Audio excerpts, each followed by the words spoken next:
Bom dia, pessoal, tudo bem? Então, hoje nós vamos entrar, no mundo das bactérias e as doenças associadas a elas, As bactérias que causam doenças, elas são chamadas de bactérias patogênicas, Elas podem ser transmitidas de diversas maneiras, por gotículas de saliva contaminadas que são espalhadas no ar por espirro, tosse ou pela própria fala, Que é o caso da tuberculose, da meningite bacteriana, de alguns casos de pneumonia, da hanseníase, entre outras doenças associadas a essas bactérias patogênicas. Pode ser também transmitida através do contato com alimento, água ou objetos contaminados, que é o caso da cólera, da leptospirose, do botulismo e de algumas diarreias que são causadas por bactérias. Podem ser transmitidas ainda pela picada de pulgas e carrapatos, bem como de outros artrópodes contaminados, que é o caso da peste bubônica, que é transmitida por pulgas, que também infectam os ratos, e da febre maculosa, que é transmitida pela picada de determinados carrapatos, e também pelo contato sexual, como é o caso da sífilis, da gonorreia, que a gente chama de infecções sexualmente transmissíveis.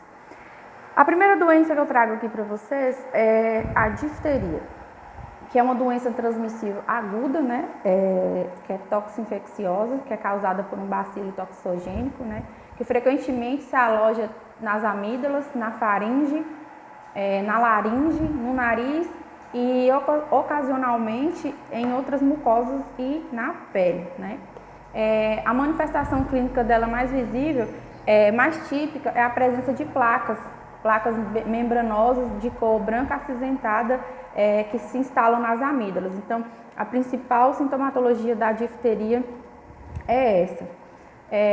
Nós temos outro nome, que é Krupp, que também é conhecido por Krupp, e o agente etiológico dessa doença é a bactéria chamada Corynebacterium, que é um bacilo gram-positivo, que é produtor da toxina diftérica, quando é infectado por um fago. Você lembra dos fagos que eu mostrei lá no Univírus?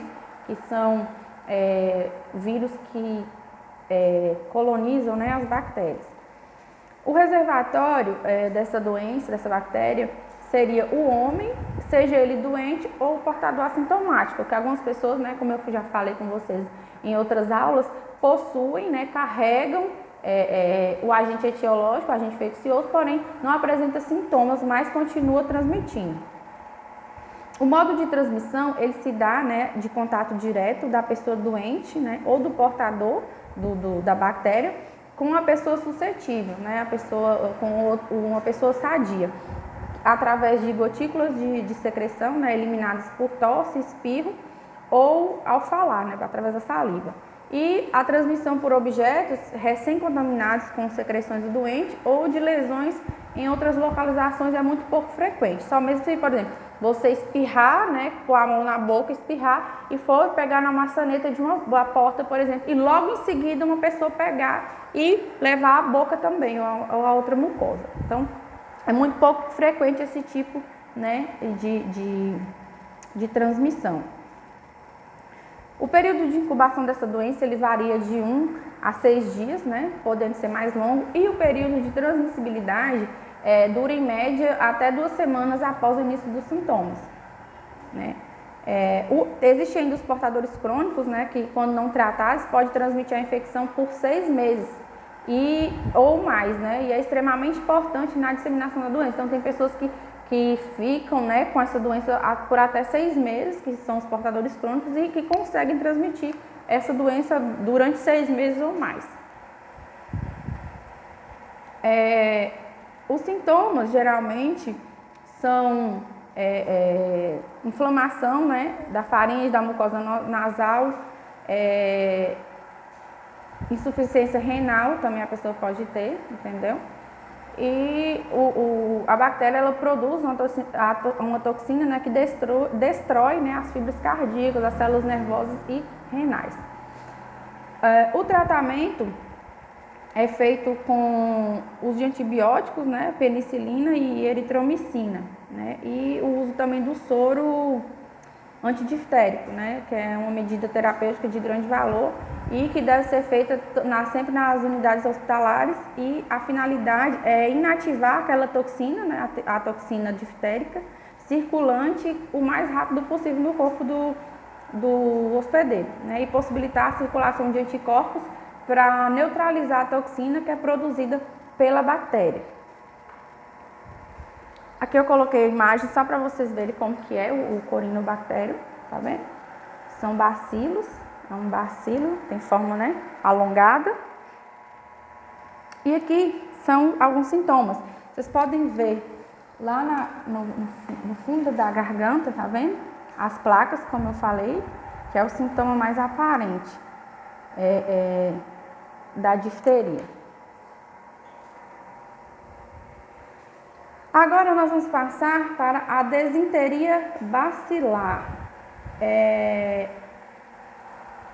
ou também conhecida por shigelose. É uma infecção, né, bacteriana de expressão clínica muito grande, que pode se manifestar através das formas assintomáticas ou subclínicas e até formas graves e tóxicas, né?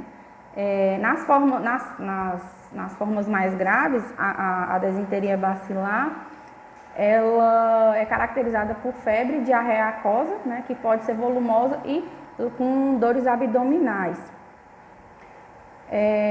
A gente conhece também o agente etiológico, que são as bactérias gram-negativas do gênero Shigella, que é constituído por 4 espécies. Pode ser a Desinteriae, que é do grupo A, a Flexneri, do grupo B, a Shigella bori, né, do grupo C, e a Sonnei, do grupo D.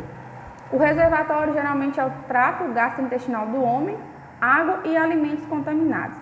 A infecção ela é adquirida pela digestão de água contaminada ou de alimentos preparados com água contaminada, né? Também tem pesquisas demonstrando que essas bactérias elas podem ser transmitidas por contato pessoal. O período de incubação dela é de 12 a 48 horas após o contato, né, com a água contaminada. 12 horas após, você já pode apresentar os primeiros sinais, né? Geralmente, também a pessoa pode ter, na fase mais grave da doença, a pessoa pode ter alucinações, cefaleia, convulsão, confusão mental, né? São algumas manifestações extraintestinais mais frequentes da desinteria bacilar. O tratamento, ele pode ser feito utilizando um antibiótico e soro caseiro para reidratação, tá? Para evitar a desidratação. E a profilaxia, né, o tratamento, as medidas de controle, seria o quê? Melhoria, educação sanitária e saneamento básico, ou seja, melhoria da qualidade da água, né, destino adequado de lixo e dejetos, controle de vetores, higiene pessoal e alimentar, né. Educação em saúde, particularmente nas áreas, né, de elevada incidência, onde ocorre muito esse tipo de disenteria, principalmente em crianças, né. Os locais também de uso coletivo, como os colégios, a creche, hospitais, os presídios, né, podem apresentar riscos muito grandes, né, quando as condições sanitárias elas não são adequadas. E também são principalmente esses que devem ser alvo de orientações e de campanhas específicas, né. Ocorrências em crianças de creche, elas devem ser seguidas, né, de isolamento, além de reforço nas orientações prestadas aos manipuladores de alimentos e às mães, né.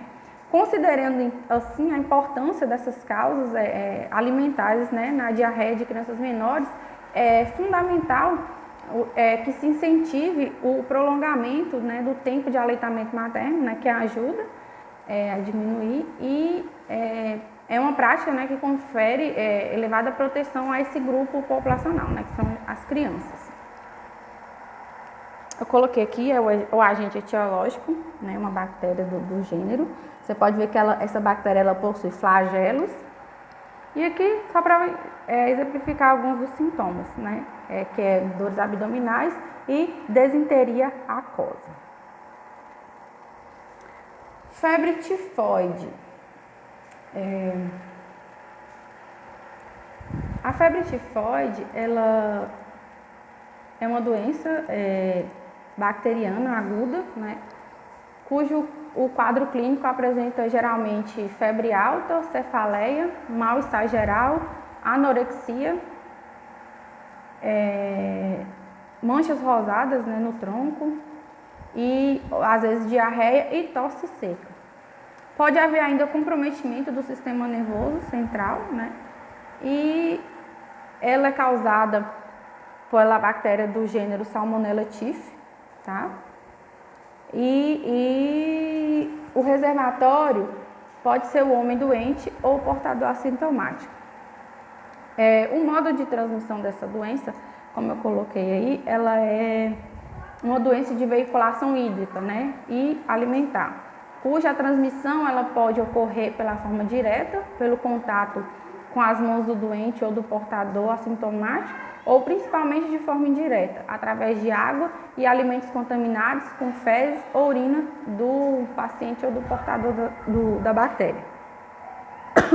A contaminação de alimentos, geralmente, ela se dá, né, pela manipulação por portadores ou pacientes, né, que possuem manifestações clínicas discretas, né? E a razão pela qual a febre tifoide ela é também conhecida como doença das mãos sujas, né?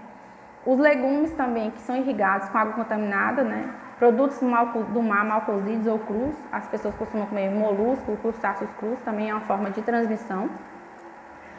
Leite e derivados, né, do leite não pasteurizados, né, não desinfectados da forma correta. Produtos congelados e enlatados também podem veicular salmonelas, né?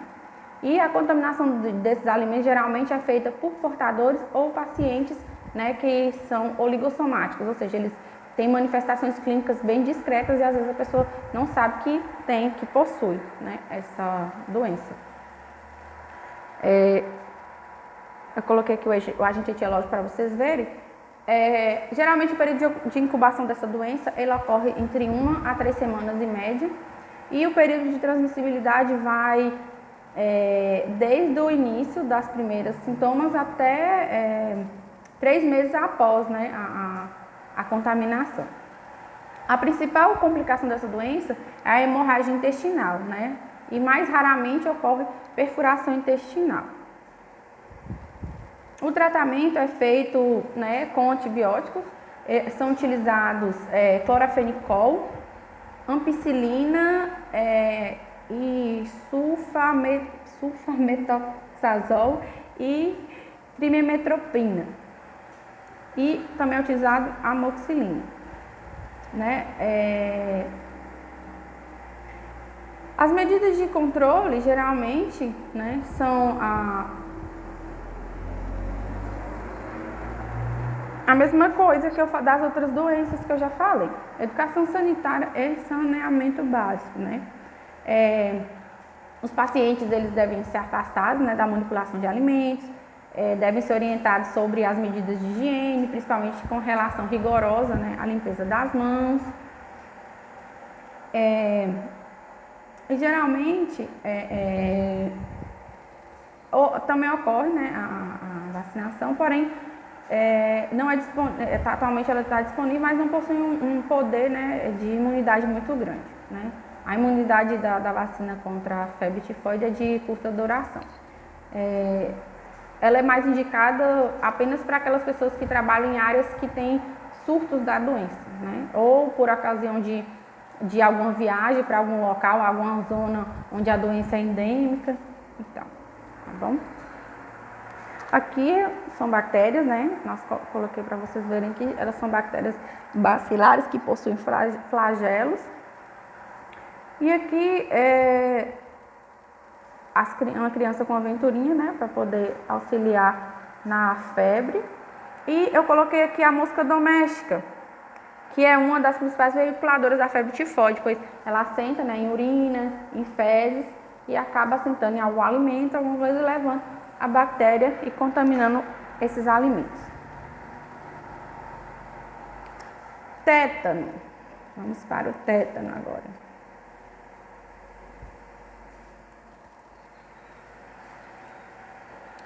Pessoal, o tétano é uma infecção grave, não contagiosa, né? É causada pela ação de toxinas que são produzidas pelo bacilo tetânico, né? O Clostridium tetani, as quais eles provocam um estado, né, de hipersensibilidade do sistema nervoso central, né? Clinicamente, o tétano ele se manifesta com uma febre baixa, né, ou ausente, uma hipertonia muscular mantida, né, e espasmos musculares, né. A pessoa ela também tem rigidez, né, da nuca, da região dorsal, né, e a rigidez muscular ela é bem progressiva, né, atinge os músculos abdominais, o diafragma, né, e leva a pessoa à insuficiência respiratória e pode evoluir aí para contraturas generalizadas, né. O agente etiológico, eu já falei, é o Clostridium tetani, que é um bacilo gram-negativo anaeróbio, né. E o reservatório é o próprio Clostridium tetani, ele fica no solo, ele pode estar em material enferrujado, todos esses locais você pode encontrar essa bactéria. A transmissão ocorre pela introdução dos esporos, né, em uma solução da pele ou das mucosas, seja um ferimento superficial ou profundo de qualquer natureza. Por exemplo, um arranhão que você tiver, ela consegue penetrar, né, e ser contaminados com terra, poeira, fezes de animais ou até mesmo fezes humanas. O período de incubação dessa bactéria ela varia de 1 dia a alguns meses, mas geralmente é de 3 a 21 dias, né? Quanto menor for o tempo de incubação, maior a gravidade e pior o prognóstico, né? O tétano ele não é uma doença contagiosa, portanto ela não é transmitida diretamente de pessoa para pessoa. É só se a bactéria entrar em contato com algum ferimento. Então, se eu tiver com tétano e a pessoa, né, ela não vai contrair se me tocar, somente se ela tiver algum ferimento e tiver contato com algum tipo de secreção minha, né. Ocorrem algumas complicações, como parada respiratória ou cardíaca, né, disfunção respiratória, infecções secundárias, crises hipertensas, né, hemorragias digestivas, fratura de vértebras, embolia pulmonar. Então, são algumas complicações do tétano. O tratamento é feito com a utilização de soros, né? O doente ele deve ser internado numa unidade assistencial apropriada, né? Com mínimo de ruído, de luminosidade, com temperatura estável, né? Agradável. E casos graves, eles têm indicação de terapia intensiva, né? Onde existe suporte técnico necessário para o manejo dessas complicações que eu já falei e consequente redução, né, das sequelas e de letalidade, né? Porque algumas pessoas podem vir a óbito. Os princípios básicos do tratamento do tétano são a sedação do paciente, né, a neutralização da toxina tetânica, a erradicação do clostridio do paciente, né, e o debridamento do foco infeccioso e as medidas de suporte. Tá? Aí a pessoa precisa, né, limpar o ferimento suspeito com soro fisiológico, água e sabão, né, esse tipo de... E o tratamento, como eu já falei, é a utilização desses soros. E as medidas de profilaxia é a vacinação, né? Manter as altas coberturas vacinais da população de risco, né? Que são os portadores de úlcera, né? Que tem aquelas feridas crônicas, que as pessoas que possuem hanseníase, né? Trabalhadores de risco, como os agricultores, operários da construção civil, né, da indústria, donas de casa, aposentados e tal. A vacina, né, a pessoa hoje recomenda-se a vacina tetravalente, né, ou a tríplice, que é antitetânica, que é difteria, que abrange difteria, tétano, coqueluche e a hemófilos, né, do tipo B, para os menores de 12 anos e a partir dessa idade é utilizada a DTP e a DT, tá bom? Em relação à necessidade de imunização ativa e passiva, né, geralmente a profilaxia então é essa, é a utilização da vacinação. Hoje em dia, né, a maioria das pessoas tem, né, essas vacinas são disponibilizadas aí pelo SUS. Aqui eu coloquei para vocês verem, né, as bactérias, o Clostridium tetani. E aqui são alguns exemplos, né, sintomas, né? A pessoa ela fica totalmente enrijecida os músculos, né? E agora nós vamos para a tuberculose. Então, a tuberculose, ela é um problema, né, de saúde, né, que é prioritário no Brasil. Ela atinge a todos os grupos, né, de faixas etárias, com maior predomínio nos indivíduos economicamente ativos, ou seja, de 15 a 54 anos, e do sexo masculino.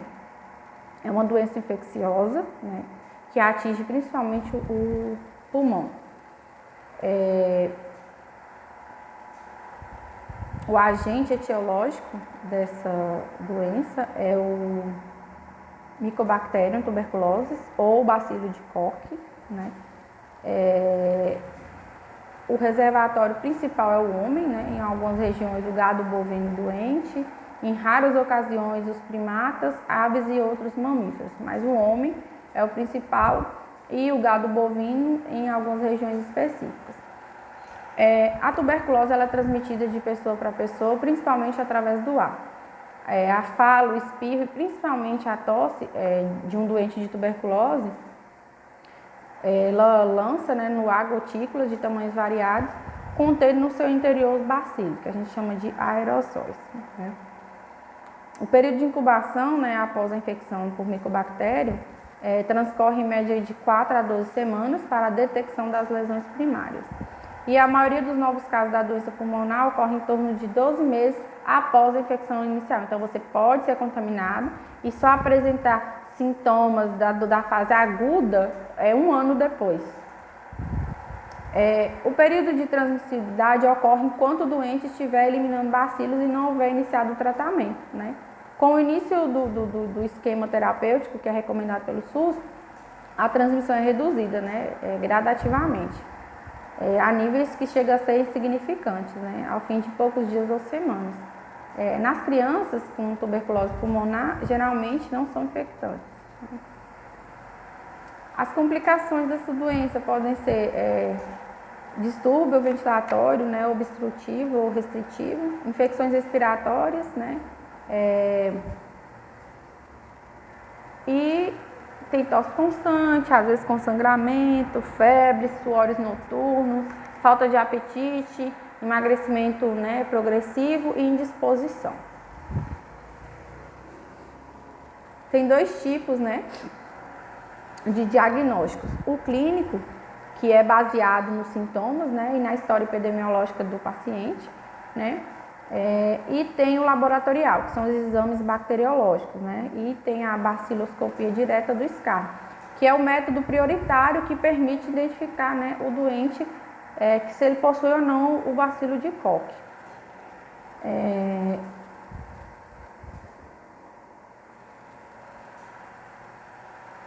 Nós temos aí como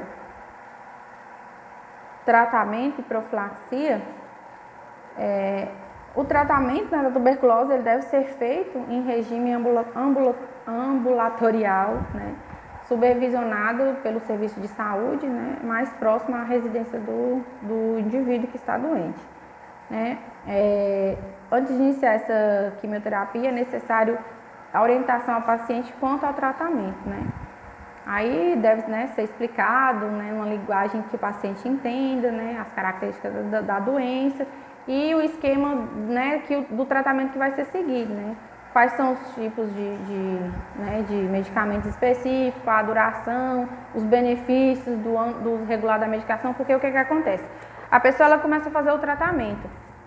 Claro que com 1 semana, 8, 10 dias de tratamento, alguns dos sintomas aparentes eles cessam, né? E aí a pessoa acha que já está bem e não termina o tratamento, para o tratamento na metade. E aí vem a reincidência da doença que vem de forma, né, mais grave. As drogas que são usadas no esquema padronizado são a isoniazida, a rifampicina, pirazanamida e etabutol.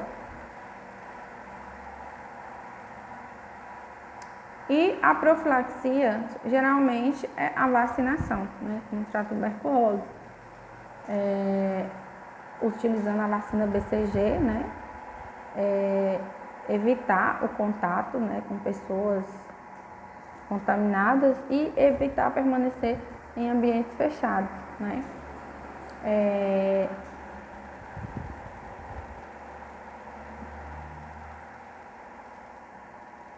A imunização é feita pela vacina BCG, né, que é a sigla que é preparada a partir, né, de uma cepa, né, derivada do Mycobacterium bovino, e é atenuada por sucessivas passagens por meios de cultura, né. A vacina BCG ela confere poder protetor às formas graves da tuberculose decorrente das infecções primárias. No Brasil, ela é prioritariamente, né, indicada para crianças de 0 a 4 anos de idade, sendo obrigatória para menores de 1 ano, como é disposto na portaria, né, de número 452, de 6 de dezembro de 1976, do Ministério da Saúde.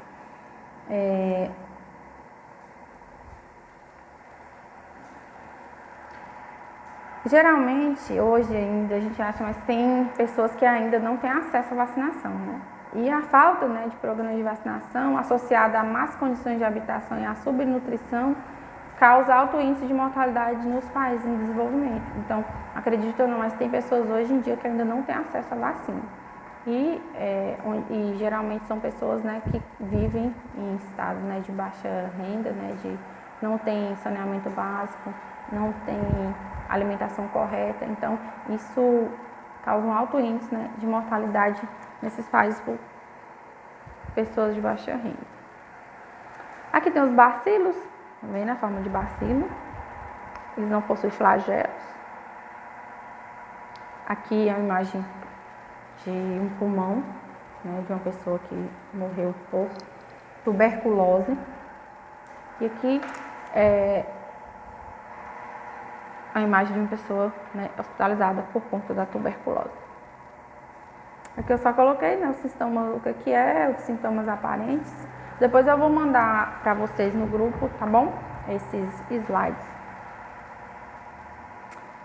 Cólera. Nós vamos passar agora para a cólera. Gente, a cólera é uma infecção intestinal, né, aguda, que é causada pela enterotoxina do bacilo da cólera, né, o Vibrio cholerae. Frequentemente ela é assintomática ou oligossintomática, que é quando a pessoa predispõe apenas de sintomas bem leves, de uma forma bem discreta. E com diarreia leve, né. Pode apresentar de forma grave, com diarreia aquosa e profusa, né, com ou sem vômito, dor abdominal e cãibras. Esse quadro, quando não tratado, né, rapidamente, pode evoluir para desidratação, acidose, colapso circulatório, né, com choque hipovolêmico e insuficiência renal à infecção. O reservatório, o principal é o homem, né? Estudos recentes também sugerem a existência de reservatórios ambientais, como algumas plantas aquáticas e frutos do mar. O período de incubação ele dura de algumas horas a 5 dias, né? Na maioria dos casos de 2 a 3 dias. E o período de transmissibilidade ele dura enquanto houver eliminação do vibrião nas fezes, o que ocorre geralmente até poucos dias após a cura, né? O padrão aceito então é 20 dias para a transmissibilidade. A suscetibilidade nessa doença ela é variável, né? E aumenta na presença de fatores que diminuem a acidez gástrica, né? A infecção ela produz elevação de anticorpos e confere imunidade por tempo limitado, né? Em torno de 6 meses.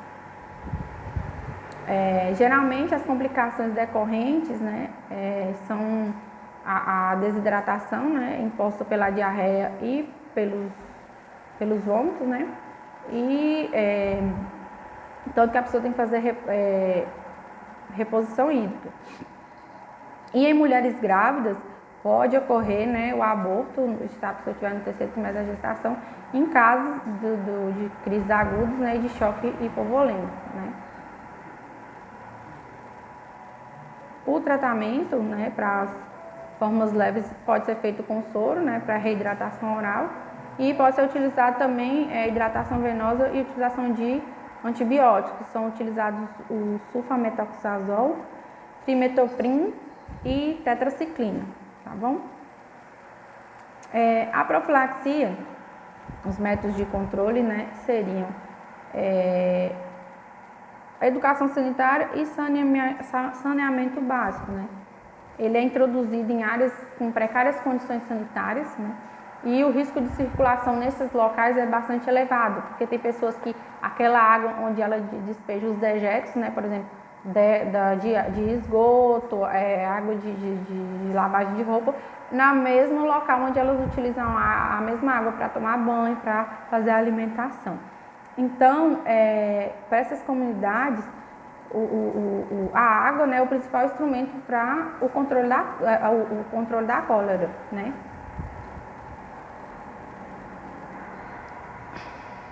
Aqui tem o vibrião, tá vendo? Ele tem ele tem forma de vírgula, vocês lembram? Que é uma bactéria em forma de vírgula. E aqui, uma pessoa, né, com cólera.